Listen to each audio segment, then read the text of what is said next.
Convido o doutor Jair Miguel para a apresentação do atual cenário do tratamento de paciente com doença renal. Bem, boa noite, presidente, boa noite, demais vereadores e a todos aqui que nos assistem. Lembro que há uns 7, 8 meses atrás eu estive nessa casa. Aquela ocasião eu fiz um levantamento da situação pelo qual a saúde e o risco da saúde dos pacientes renais crônicos. Trouxe aqui uma série de dados objetivos, oriundos da Sociedade Brasileira de Nefrologia, do Ministério da Saúde, e para tentar mostrar a vocês que o problema não se encontrava em Pádua ou no Noroeste Fluminense, em outras situações, era um problema de âmbito nacional. E de lá para cá, todos sabemos que a situação do Brasil só piorou. Aquela ocasião, nenhum de nós podíamos supor que estivesse tão grave. E, obviamente, considerando o desenrolar dos fatos, não houve mudança nenhuma no cenário, a não ser piora, né? Não houve mudança no sentido de melhora. Então, para atualizar vocês, eu continuei. Naquela ocasião, voltando atrás um pouco, eu disse que a gente está no risco da clínica encerrar suas atividades. Porque aí levantei a questão de muitos anos sem reajuste do governo federal, os custos crescentes, quer com funcionário, quer com material, com a luz que teve um aumento absurdo, e que, se não houvesse uma ajuda, deveria ser do governo federal, naturalmente, porque o tratamento é custeado pelo Sistema Único de Saúde, e existe uma verba que vem do governo federal para isso. Então, se não houvesse uma contrapartida, havia um sério risco da clínica encerrar suas atividades. E teríamos que cada município que nos encaminha os pacientes e os de Pádua procurarem tratamento em outro lugar. E hoje eu vim novamente aqui no intuito de manter esse assunto em pauta na cabeça de vocês. Vim só trazer preocupação, não tem notícia boa, mas eu acho que faz parte, né, da questão da cidadania mesmo, de vocês como paduanos, e assim como também vereadores, pessoas que ajudam na administração do município, tomarem ciência. E eu fiz um kit realmente, com vários papéis, e coloquei em cada um deles, eu entrego em mãos daqui a pouco, com alguns documentos, novamente oriundos da Sociedade Brasileira de Nefrologia, outro vindo até do Congresso, mas quem nos enviou foi a presidente da Sociedade Brasileira de Nefrologia, que discorre sobre a situação. Eu até tomei a liberdade de salientar, através de um grifo, as partes principais. E eu gostaria de 5 minutinhos, que eu não vou tomar muito tempo, que nem da outra vez, não, de ler para vocês. Quer dizer, eu vou deixar a critério de cada um ler, porque eu acho que, se eu for ler, vai ficar realmente grande. Mas, e peço atenção em uma leitura bastante reflexiva sobre isso. Pode? Aqui foi uma sessão solene especial no Senado Federal. Essa sessão solene foi destinada a comemorar o Dia Mundial do Rim, e teve como um anfitrião nosso no Senado o senador Eduardo Amorim. No dia 10 de março de 2016, às 10h30, teve início, no plenário do Senado Federal, a sessão solene destinada a comemorar o Dia Mundial do Rim. Participaram da mesa o excelentíssimo senador Eduardo Amorim, doutora Carmen Tisano, o presidente, que é presidente da Sociedade Brasileira de Nefrologia, o doutor Hélio Vida Cassi, que é presidente da ABCDT, que é uma instituição que congrega os centros de diálise, os transplantados e os doentes renais crônicos. professor Osmar Medina Abreu, superintendente do Hospital do Rim e Hipertensão. Esse professor é um dos maiores transplantadores do mundo. Ele foi laureado com um prêmio nos Estados Unidos, destinado especificamente a ele, face à importância que esse homem tem na evolução do transplante renal, portanto, na reabilitação de muitas pessoas. Participaram também pessoas da Sociedade de Enfermagem e Nefrologia, e compor a mesa o deputado federal André Moura e Cleiton Bastos, etc.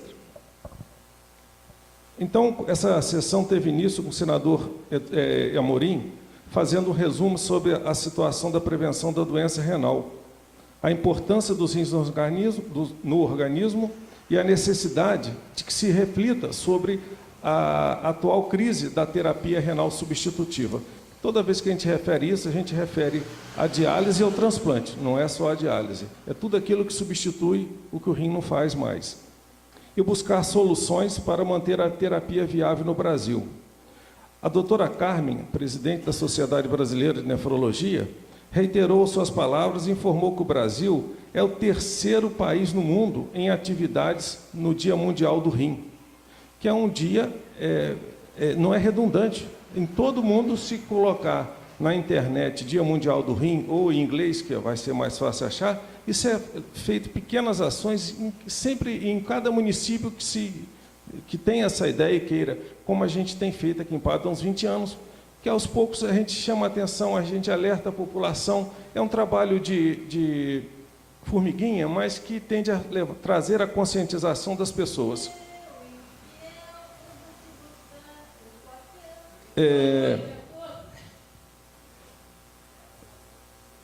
E essa Dia Mundial do Rim, como finalidade, educar e informar sobre a prevenção das doenças renais.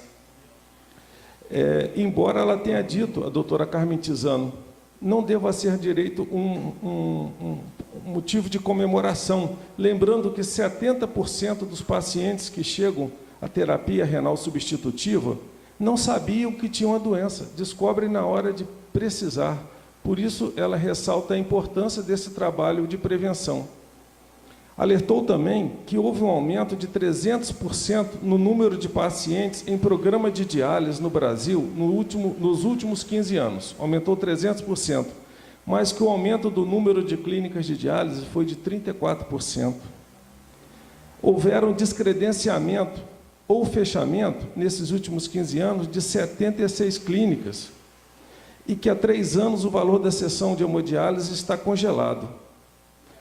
E ressaltou a importância que apenas 7% dos municípios brasileiros têm clínica de diálise ou fazem transplante. A crise, ela deixou, e é de se esperar, que é mais grave na região norte e nordeste, e que uma das formas de diálise peritoneal, que chama diálise peritoneal, que já está há 14 anos, 14, não estou exagerando, sem reajuste, as indústrias estão terminando esse tratamento. Eles estão mantendo o tratamento. No Nordeste e no Norte, já não se entrega mais material. Só existe a manutenção do tratamento em quem já está.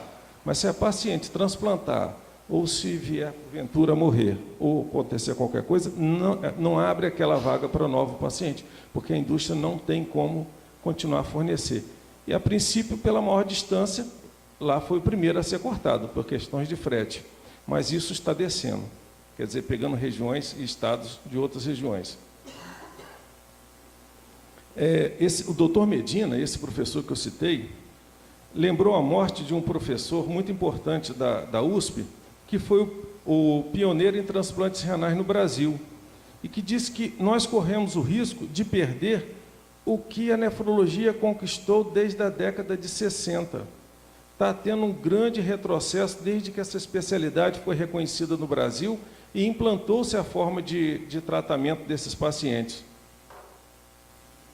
O doutor Hélio Cassi ressaltou, da presidente da ABCDT, ressaltou a crise no setor, lembrando os números defasados de reembolso da sessão da diálise e os valores da diálise peritoneal, que inclusive são muito abaixo dos valores de reembolso da América Latina.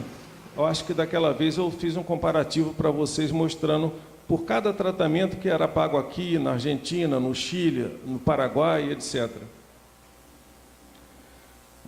Reiterou também as colocações, citando as dificuldades dos pacientes renais crônicos, quanto à dificuldade de locomoção, a falta de medicamentos na rede pública, a falta de vaga para o tratamento. Em Brasília, uns 2 meses atrás, tinham 91 pessoas querendo ingressar em diálise e não havia vaga. Quer dizer, para um tratamento que você não pode esperar, você não sabe até quando você vai estar vivo, se você não começa a fazer, simplesmente haviam 91 pessoas, como se aquilo fosse uma cirurgia eletiva, se fosse uma consulta eletiva. Dificuldade que as pessoas, ele ressaltou também, para fazer o acesso vascular, que é aquela fístula, onde as pessoas colocam as agulhas para fazer o tratamento. E a angústia que todas essas pessoas estão tendo frente às notícias veiculadas em todas as mídias sobre o colapso do sistema. Não deixou de destacar também uma enfermeira que cuida, especializada em nefrologia infantil, que as 1.500 pessoas, crianças, melhor dizendo, em tratamento no Brasil, estão sob um risco iminente, já que muitas delas fazem a chamada diálise peritoneal. Diálise essa que a indústria não tem como manter. E essas, então, estão numa situação crítica. Então, esse relato aqui é para dar a vocês a noção da onde a situação chegou. Embora seja bom saber que no Senado, lá no Congresso, tem também os deputados, estão cientes e alguns tentando nos ajudar. Nesse mesmo kit, vem aqui um ofício da Sociedade Brasileira de Nefrologia, que tece alguns comentários sobre esse encontro e acrescenta outros. E, no sentido de conseguir alguma ajuda, eu trouxe a vocês aqui algo feito no município de São Paulo, que foi a aprovação de uma lei que isenta as clínicas de diálise do ISS. Então, isso daqui já está aprovado, já entrou em vigor. Eu gostaria que fosse lido por vocês, porque são atitudes que estão no alcance do próprio município. E trazendo um exemplo, não é coisa nossa, ou que está dizendo que aconteceu. Da vez passada eu trouxe para vocês um documento que falava que em Barra Mansa a prefeitura estava ajudando a bancar com recurso próprio as clínicas de diálise. Só tem uma lá. E que a clínica realmente tinha até diminuído o número de pacientes, mas com isso permaneceu e voltou a crescer. Então, aqui tem essa lei, tem a publicação no Diário Oficial, no qual discorre o embasamento para a confecção da lei e sua aprovação. E eu trago, por final, um ofício que eu encaminhei ao prefeito e ao secretário municipal, dizendo que nós temos um teto estabelecido para tratamento. Se, atualmente, algum de nós tiver um problema renal, precisar de diálise, atualmente a gente até tem vaga do SUS, 1 ou 2, porque um paciente transplanta, o outro transfere. Mas se a gente chegar por questão de 1 ou 2 vagas no limite, nós não podemos aceitar paciente. A Secretaria de Saúde estabeleceu um teto. Como é que pode se estabelecer um teto para uma situação que é de manutenção de vida? Eu não sei, mas o governo estabeleceu. E a gente tem ouvido falar que, apesar dessa boa equipe econômica que iniciou os seus trabalhos nesse governo atual, o gasto da saúde e da educação está congelado. Então, essa questão do teto, ela é séria. Aquela ocasião, para que eu pudesse adequar ao teto, nós tivemos que dar baixa em 3 vagas. Portanto, nós estamos atendendo a 3 pacientes a menos do que atendíamos a ocasião aqui de 21 de março.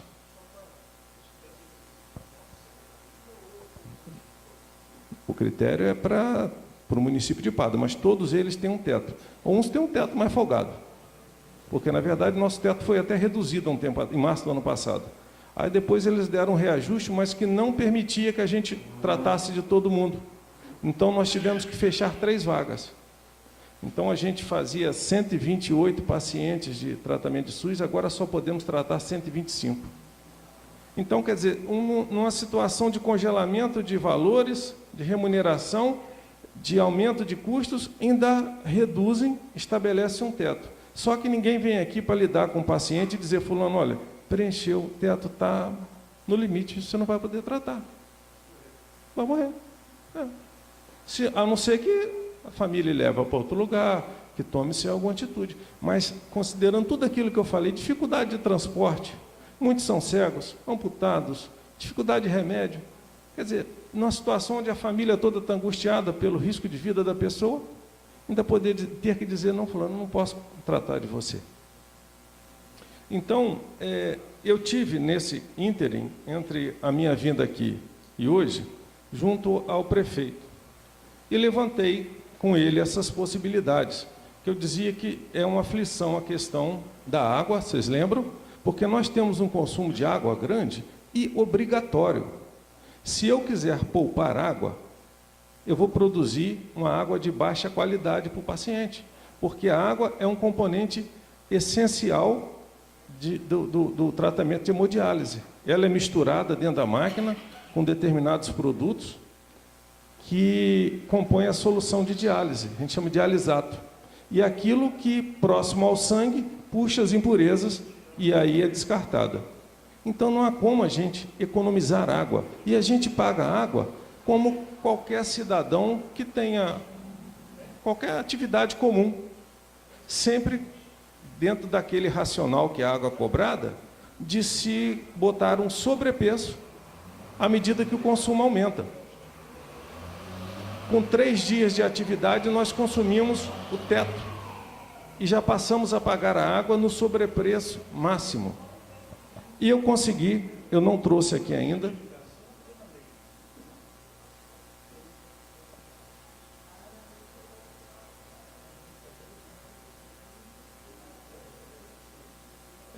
eu não trouxe uma lei que lá em São Paulo conseguiram, a Câmara de Vereador votou a isenção de água, mas eu trago, é que essa lei eu tive há pouco tempo, eu não tive oportunidade de, por outras ocupações, trazer, mas eles conseguiram a isenção, então, da tarifa de água. Então,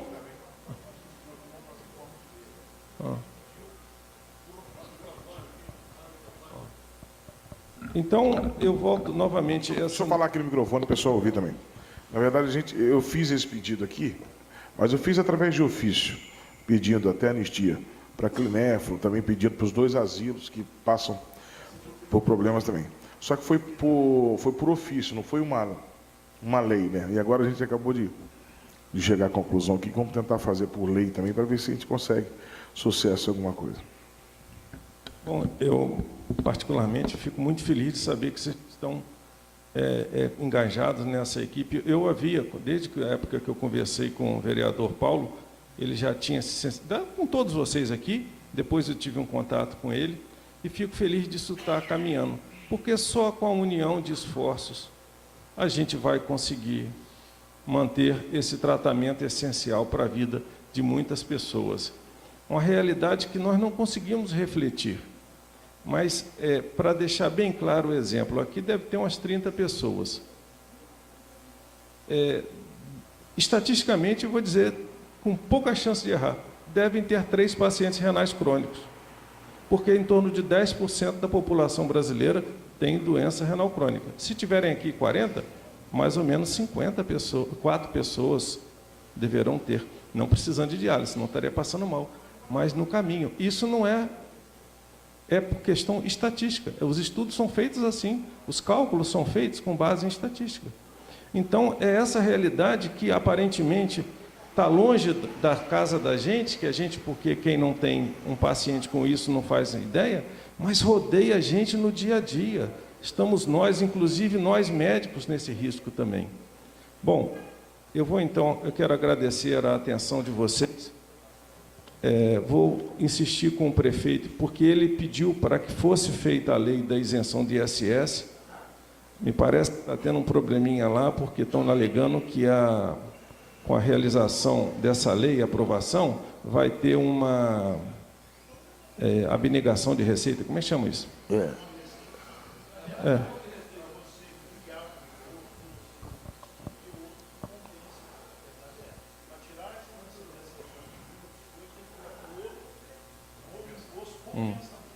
Bom, aí ficou nesse... Doutor Jair, é exatamente isso que eu queria perguntar ao senhor. Como é que está andando a conversa com o senhor prefeito em função disso? Porque dessa lei, né? Porque isso tem que partir do prefeito, né? Porque nós, vereadores, não podemos nem aumentar a receita, nem criar leis para aumentar a receita, nem para diminuir, entendeu? A receita do município. Então, isso tem que partir do prefeito e nós aqui poderemos aprová-la sem problema nenhum, acredito eu, em função da explanação que o senhor já vem fazendo, dessa peregrinação para manter esse serviço tão essencial à saúde e à vida dos nossos concidadãos. Então, eu acho que é extremamente importante e responsável da parte do senhor, porque o senhor podia simplesmente tocar enquanto desce, hoje diminuiu 5, amanhã diminui mais 5, depois da manhã mais 5, mas nós estamos tratando de vidas. E o senhor, como médico humanista que né, o senhor e a sua esposa, que mantém essa clínica aí aberta há tanto tempo, né, salvando vidas, dando uma sobrevida às pessoas com dignidade. Então, é importante que o prefeito possa encontrar um mecanismo para que esta casa possa votar favoravelmente a isso. Além do assunto da água, hoje, nesse momento, o município de Pádua, que assumiu a responsabilidade de gerir a água de Santo Antônio, ela nesse momento ainda é uma empresa privada, mas parece que a passos largos ela se tornará uma empresa do município de Pádua. Provavelmente também poderá ser feito um esforço no sentido da sua... Porque o senhor disse aqui da outra vez, porque o senhor não quer isenção da água, o senhor quer pagar a água, mas dentro do limite mínimo, porque o senhor precisa, para tocar esse serviço, de um volume de água que atinge rapidamente o limite máximo da cobrança da água de Santo Antônio. Quer dizer, são três esferas, né? 3 tabelas de preço. 700 litros por favor. Até tantos litros é X real por litro, até tanto mais tanto, e assim sucessivamente, até chegar à terceira etapa com um preço maior, porque deduz-se que isso aí é um desperdício, vamos dizer assim, né? Essa água é jogada fora, a pessoa não está cuidando, zelando pela água. E no seu caso é diferente, porque o senhor tem necessidade de usar a água em abundância para poder trabalhar o paciente. Então, acho que agora poderá realmente acabar sendo solucionado esse problema, inclusive com relação à água, uma vez ela sendo municipalizada, provavelmente ficará mais fácil para a gente resolver essa questão. Entendeu? Olha, posso situar, vereador?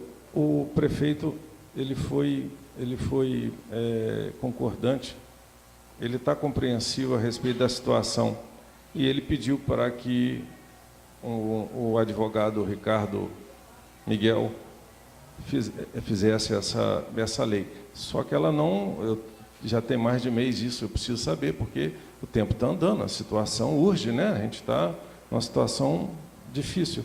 E amanhã eu retorno lá para saber qual é o fim. Mas estavam botando obstáculo, é que em Pada a gente acaba sabendo das coisas, né? Estavam botando obstáculo por questões de abrir mão de receita, né?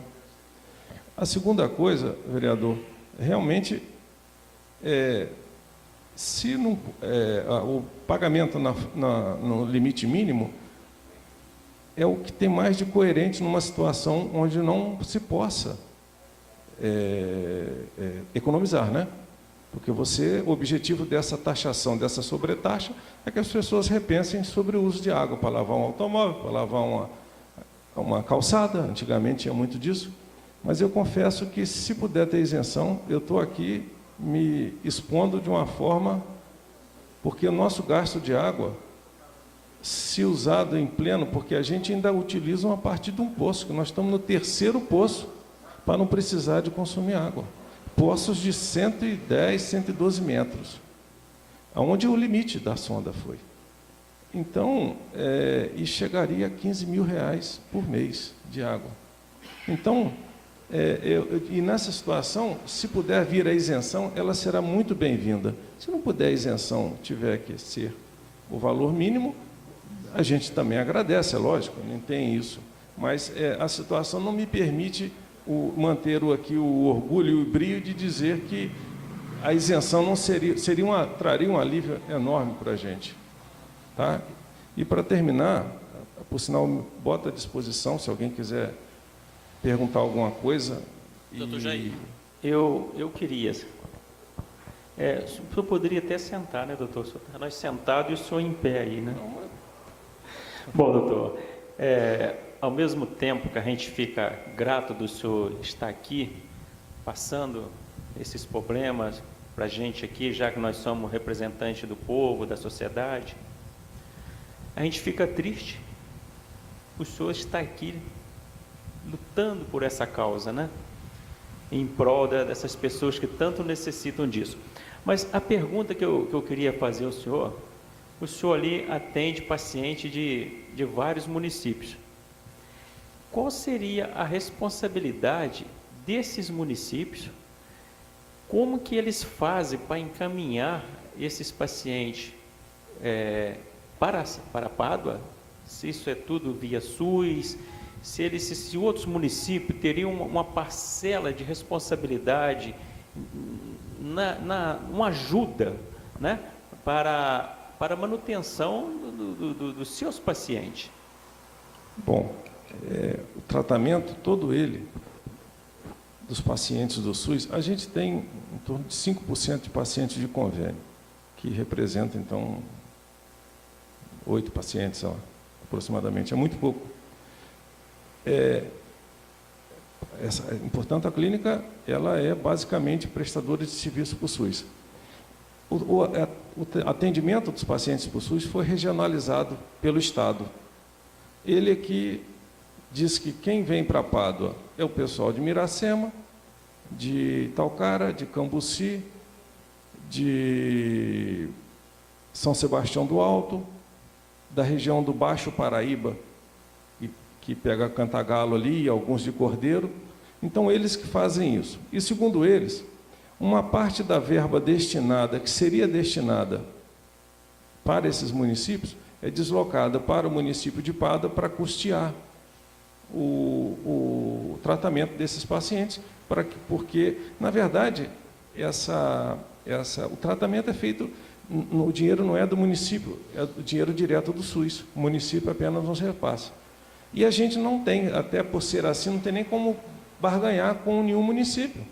Nós não temos assim, fulano, olha, vocês recebem, vocês têm que ajudar de uma forma ou de outra. Aí fala, não, esse problema é do SUS, é governo federal. Então, a gente fica amarrado. E eu não vejo assim, apesar de eu ter tido alguns contatos com as prefeituras para ver se a gente conseguia, uma forma ou outra, pelo menos fazer uma força política de mobilização para cobrar do Estado alguma atitude, não há interesse. A clínica está em Pádua, eles falam, mas isso é problema de vocês. Não é? Então, a gente fica cerceado de atitudes, não temos como movê-los de uma forma mais mais impetuosa para nos ajudar nessa empreitada.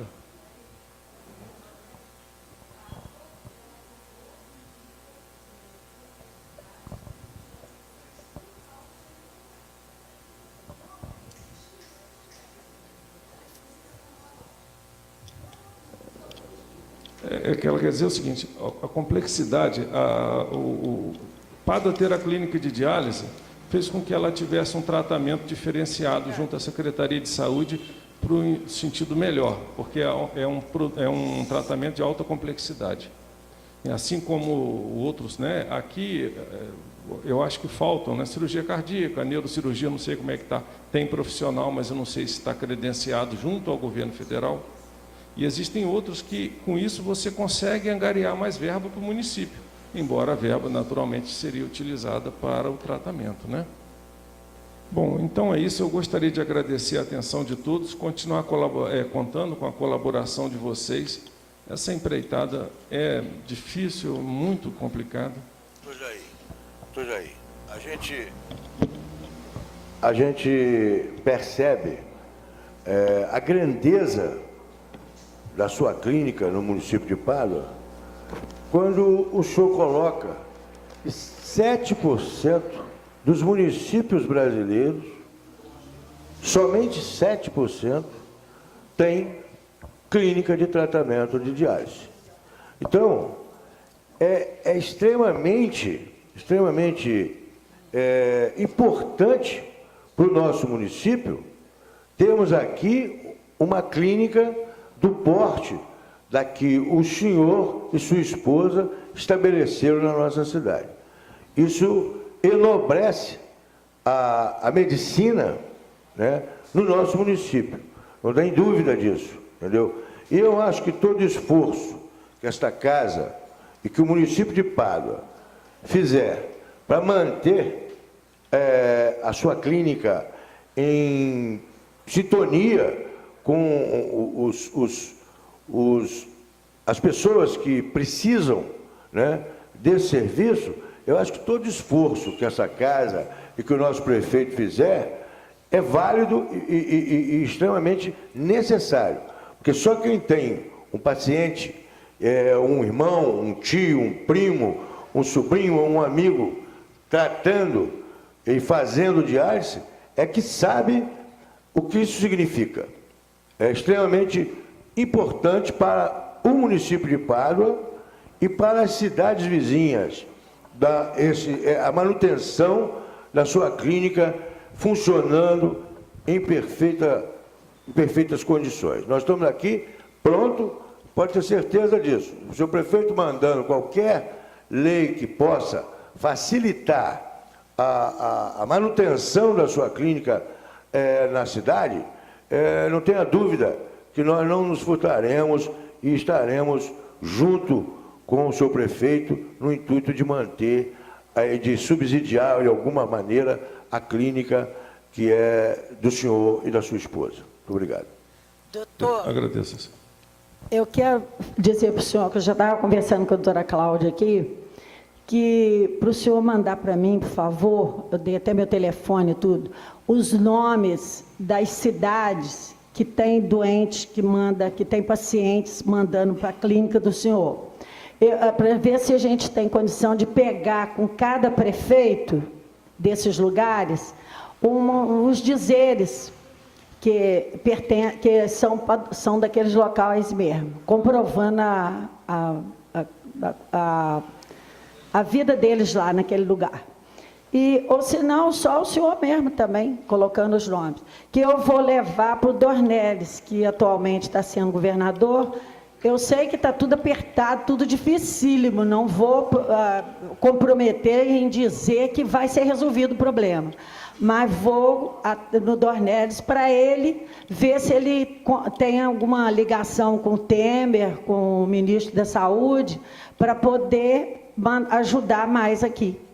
Ou através dessas cidades, ou diretamente para a clínica do senhor, para poder salvar esses outros lugares aqui próximos.